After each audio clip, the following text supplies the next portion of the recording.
What's up, guys? My name is Jesse and I'm a senior trader here at Smartum Trading Academy. And today we have a trade recap for you. Hope you enjoy. Okay, so what's up, guys? I'm going over my trades from today. We'll start with Siri here. Generally I have like a main watch list where I keep all of the stocks that are in play today. Either they have high volume or they gapped up or down a lot. And then if they look scalpable, I'll take them from my longer watch list here that pretty much has everything. And then I'll put it up here on my personal watch list. So I had about like 10 or 11 tickers on the watch list. My main focus on the open was Siri here because, as you can see on the daily chart, we have a huge extension from about $4.80 up to $7. I know Siri's kind of a piece of crap because it has a lot of shares outstanding, and so it's definitely something that I want to be short going into the open. So I'll bring up all my trades here, and it looks a little chaotic because I'm scalping in and out of this a lot, but some of it's over trading, but a lot of it it was decent moves. It was probably my biggest winner here today. Actually, the long on Siri move was my biggest winner. That's surprising. So coming into the open, I'm thinking, what am I thinking? I'm thinking we kind of have an overextension, so I want to stay on the short side. And lately, some of it's intuition and some of it's, technical analysis and some of it's having a plan. I try to combine all of it. If I have intuition and I have a plan together, then I'm probably not going to overtrade, or I'm not going to make trades that make no sense. So I definitely had a plan on this one coming into the open. I'm thinking short, and about, I would say, a couple minutes before the market opened, I already started with about maybe 5,000 shares here short on Siri. And we actually got a pull in before the market even opened for about 10 cents here. Change this trend line. Okay, so I'm getting short before the market even opens, which I don't like to do size because you don't know what's going to happen at the open. But I'm thinking it's gapping up, and a lot of people have been stuck in this stock for like years, like a couple years if you go back far enough. And so I'm looking for shorts, but I know we have the SPY here, and the SPY's been strong. And I know the tech stocks have been squeezing, and just in general stocks have been squeezing. So I'm ready to scalp basically either way on this.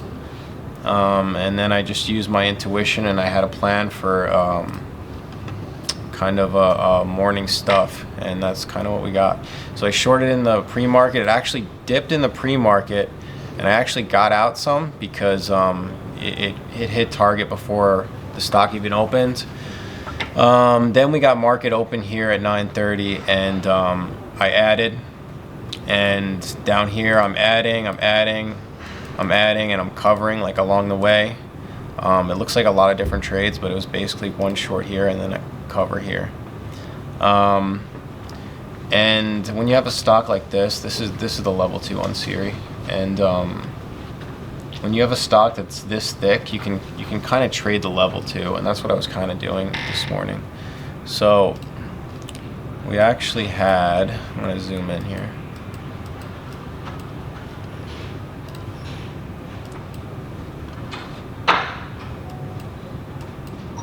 So yeah, we had this morning stuff and cover, and then we moved back up to $7. So I'm thinking as the stock opens, I'm thinking a morning crash, and then I'm thinking that they're gonna kind of squeeze people. at least once before it goes back down. So I kind of had mixed thoughts on this one, but we did get a nice move back up to 7, and there was a big offer here at 7. So I'm shorting like right at 7, like right ahead of the big offer, because then I have liquidity if I want to get out of the stock, right? So I had a decent short here, and then I had it covered down here, and there's some quick scalps in here. And again, I tried, and then it came back up to 7, and I'm shorting it again, and I'm thinking maybe 7 will be the top. Kind of aware that they're gonna squeeze people, so I actually got long and short here like 2 or 3 times, so there was a little over trading, and so I got short right ahead of 7, and basically I looked away from my screen for about maybe a split second or a half a second, and in that half a second, this wick, it looked like it was going in my favor, so I looked away from the screen, and basically I got ripped up to 705. So that's kind of why I didn't make too much on the short, because I got ripped here. This is all over trading. This is I had no plan. I was just shorting into strength, shorting into strength, shorting into strength. So I got ripped for maybe 1,000, 2,000 here. Eventually I kind of caught a top here and like made a little bit back. Coming out of that trade, I'm thinking I want to have a plan now instead of over trading, and I basically stuck to the short throughout all these this entire time. So I ended up doing a lot of shares because I wanted to stay short for the crack. And so we got some consolidation here, and we have a consolidation here. So again, I'm thinking short because there's just so many shares, and stock is up a lot. So that's really why I didn't make any money on the short side, because I kept getting ripped. But I did make decent money shorting it throughout, maybe from 10.05 to maybe 11.10. So this is a lot of trades. It's basically the offer's getting thick. It's on SSR, meaning you can't hit the bid, so it's hard to get shares. And I'm basically shorting it throughout this entire period. And if it doesn't work, I get out quickly, and if it works, I make maybe 10 cents or so. So around 11, I kind of gave, like, we had a bottom here, and you can see it's about, I think it's 657, where we couldn't really penetrate through the low. And I'll bring up the other chart here. This isn't like my favorite stock that I would scalp, but it was thick enough that I could. So we kind of bottomed here at 57, and we touched it.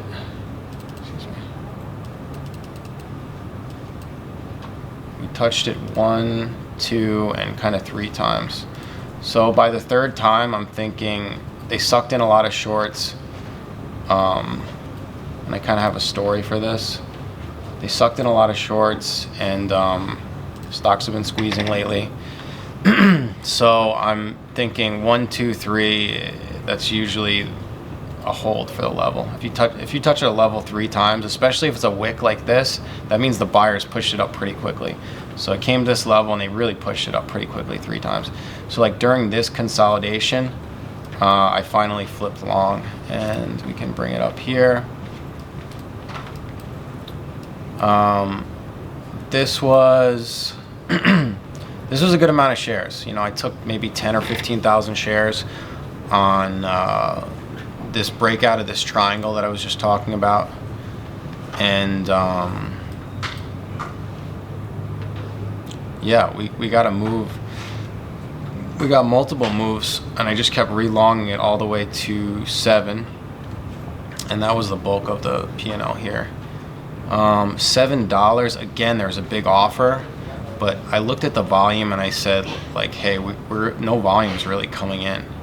So I really was looking for a short again on 7, and I tried maybe 5 times, and it kept printing the offer, so I kept getting out until finally maybe we kind of had this wick here where it broke 7 and then it held the level, which to me indicates that a bunch of people bought it for the breakout, but they're all stuck in it now. So I really got short here, and I caught this short down to 93. It was a good exit. And then, yeah, that was pretty much Siri for the day. Okay. Yeah, so Siri was kind of the biggest winner for today and had the most volume, so I was able to scalp it easily. Generally, I'm just looking for stocks with thick spreads that I can get in and out of easily. Because if we have a high price stock, like say DWAC for example, you know, we have a 15-cent spread here. You really can't control your risk. With Siri, we have a 1-cent spread, and it's pretty thick. So, like right now, for example, I could short into this 99 level and have a resistance here at 7, and I could get out of 20, 30, 40,000 shares possibly. So that's why I like Siri. So, as for scalping, we had VRM. You know what, I'll just throw this in here. Because this sometimes happens, but there's nothing really to review because it sort of didn't, I tried it once and it didn't work, but like if you're scalping like this is gonna happen a lot to you. So, yeah, this came up on scanner, high volume. I'll bring up the ticker VRM here. And we had consolidation at this 20 level. And we had a test and then a retest, and I'm thinking it's gonna crack this low right here, and we have basically a 1-cent risk because the spread is about 1 cent. So I can hit the bid here, and then my risk is 1 cent, and I can catch a move down from 220. It cracked and then it held. So again, if it cracks and then reholds again, I see this a lot on breakdowns and breakouts, then that's pretty much it. You want to get out as fast as possible. I'm gonna go over the rest of my trades. Siri was kind of like the bulk of my trading today, and I traded about 2 million shares. So I'm gonna pay, it was a little bit of over trading, so I'm gonna probably pay a couple $1,000 in fees. I had about 7,500 in realized P&L, so it's still made, you know, 4,000 to 5,000. Have to calculate commissions and rebates and stuff like that. Remember, if you're trading on a dark pool, generally you're trading for free, especially if you're with a discount brokerage. But if you're using the ECNs, you can actually get paid to add liquidity. So I have some spots where I added liquidity. So, you know, we'll see what kind of fees I have for the day.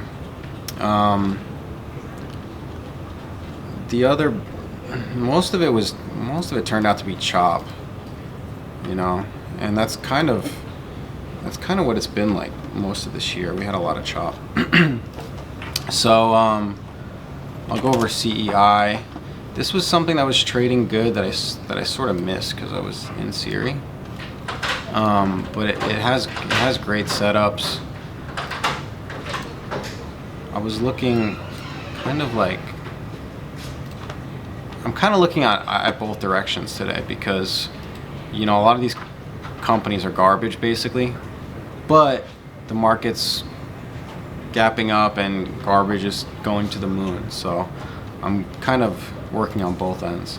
So I entered a short here, maybe at 107. I'm kind of like looking at the volume, like the volume's good, but I can trade the spread and I can trade the level too, right? Like there's enough size on both sides, bid and offer, that I can get in and out. So yeah, see, the Siri's moving. I want to trade the Siri now. But so we had an offer. We had a big offer up here at 106. And the bid started to fade, and so I caught a quick move here. And then again I went for the short. And then eventually, if these don't fade, you can just, if these don't fade and they kind of do a, create a triangle, like later on you can long them. You can stick with these all day pretty much. And that's kind of what I did. I eventually took a long at $1, 102. I sold 106. This is something I could have probably ridden for a little bit longer, but I didn't. So I definitely regret that. And then most of I did have some P&L on this, and I basically chopped it up, trying to, basically looking for the top. So I look for the top here, look for the top here, look for the top here. And the most you could really get was maybe like a 2-cent bar on this. So really I should have been covering for about 2 cents on all these, and I didn't really.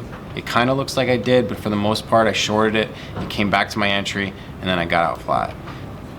So this could have been good for if I was scalping for maybe just 2 cents. So that was like the main issue with this one. Like a stock like Siri, you can kind of look at its past and see how big the bars are, and that's how you can determine, you know, how much P&L you're gonna get. So like you got a bar here from 7:30 to 7:21. That's a 1 minute bar. So, you know, you're looking for 10-cent scalps on something like this, just by its history. 10 cents, 10 cents, 10 cents. So you can kind of work for more in a lot of these different setups. So yeah, that's pretty much it for the day. There's a few stocks that I tried and just didn't go. GRRR. This was something I just scared myself out of, and I was trading Siri, so I couldn't stay in it. There's a scalp there. We had Palantir. Scalp here. Big offer. A lot of movement on the level 2. And time and sales. JOBY. This is another one that it really came in on the open, and it was in play from the previous day. So I knew I wanted to trade it, and it had volume. So we kind of got 30 cents, maybe 30 to 40 cents of a crash here.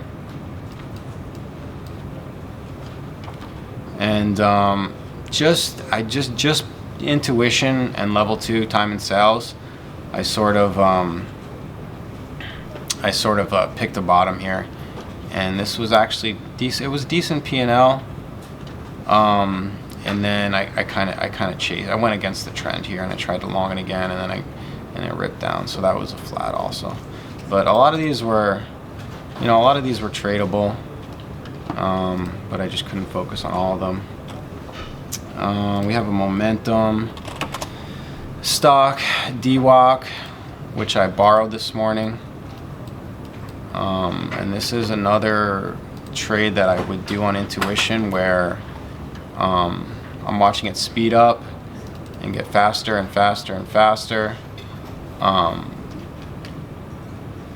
And I'm looking for, on the time and sales and the tape, and when the velocity starts to get lower and people start hitting the bid, I see more red prints. Even though it's going up, I see more red prints.